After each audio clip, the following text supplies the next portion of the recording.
আজ রান্না করব বাটা মাছ। বাটা মাছ রান্না করব সজনে ডাঁটা দিয়ে। তো হ্যালো বন্ধুরা, কেমন আছো তোমরা সবাই? আমি কৃষ্ণা, আমার চ্যানেলে তোমাদের অনেক ভালোবাসা। তো বন্ধুরা, এখানে আমি মাছগুলো ভালো করে ধুয়ে নিয়েছি। এরপর একে একে লবণ আর হলুদ দেব। তারপরে আমি লবণ আর হলুদ দিয়ে ভালো করে মাছগুলো মাখিয়ে নেব।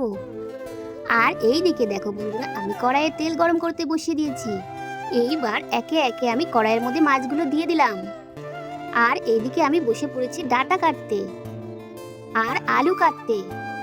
তো বন্ধুরা, মাছের ঝোলে একটু আলু না দিলে ভালো লাগে না। আর এইদিকে দেখো বন্ধুরা, এখানে ডাঁটা আর আলু কেটে ধুয়ে নিয়েছি। আর এই বাটির মধ্যে একটু জিরে গুঁড়ো আর আদা কুচি আর কয়েকটা শুকনো লঙ্কা নিয়ে নিয়েছি।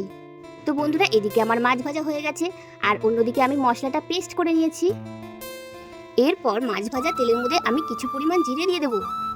তারপরে আমি একে একে আলুগুলো দিয়ে দেবো। তারপরে পরিমাণ মতো লবণ আর হলুদ দিয়ে দিলাম। এরপর আমি আলুগুলো একটু ভালো করে ভেজে নেব।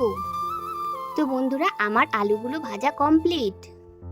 এরপর আমি আগে থেকে কেটে রাখা ডাঁটাগুলো দিয়ে দেব। ডাঁটাগুলো একটু হালকা করে ভেজে নেব। তো বন্ধুরা, আমার ডাঁটা ভাজাও এদিকে কমপ্লিট। এরপর আগে থেকে পেস্ট করে রাখা মশলাটা দিয়ে দেব। আর কিছুটা পরিমাণ জলও দিয়ে দেব। তারপরে মশলাটা ভালো করে কষিয়ে নেব। মশলা ততক্ষণই কষাবো যতক্ষণ না এর থেকে তেল বেরিয়ে আসে। তো বন্ধুরা, এদিকে আমার মশলা কষানো কমপ্লিট। এরপর আমি পরিমাণ মতন জল দিয়ে দেব। তারপর কিছুক্ষণ পর ঝোলটা ফুটে উঠলে আমি এর মধ্যে ভেজে রাখা মাছগুলো দিয়ে দেব। তো বন্ধুরা, এরপর আমি ঢাকা দিয়ে দেব। তো বন্ধুরা, আমি এখানে লবণ আর হলুদ একবারই দিয়েছি, কিন্তু তোমরা যখন রান্না করবে তোমাদের স্বাদ অনুযায়ী দেবে। আর এদিকে আমি একটু খুন্তিটা দিয়ে দেখে নেবো আলুগুলো গলেছে নাকি।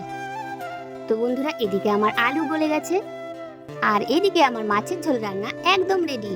ডাঁটা আর আলু দিয়ে বাটা মাছের ঝোল। তো বন্ধুরা, গরমের দিনে এরকম হালকা পাতলা বাটা মাছের ঝোল তোমাদের কেমন লাগে অবশ্যই কমেন্ট করবে। আমার তো খুব ভালোই লাগে। আর এইদিকে দেখো বন্ধুরা, কত সুন্দর হয়েছে রান্নাটা। আরও সুন্দর সুন্দর রান্নার ভিডিও পেতে আমার চ্যানেলটাকে অবশ্যই সাবস্ক্রাইব করে দিও। আর বন্ধুরা, তোমরা আজই এই গরমের দিনে এইরকম সুন্দর একটা বাটা মাছের ঝোলের রেসিপি রান্না করে খেয়ে অবশ্যই কমেন্ট করো।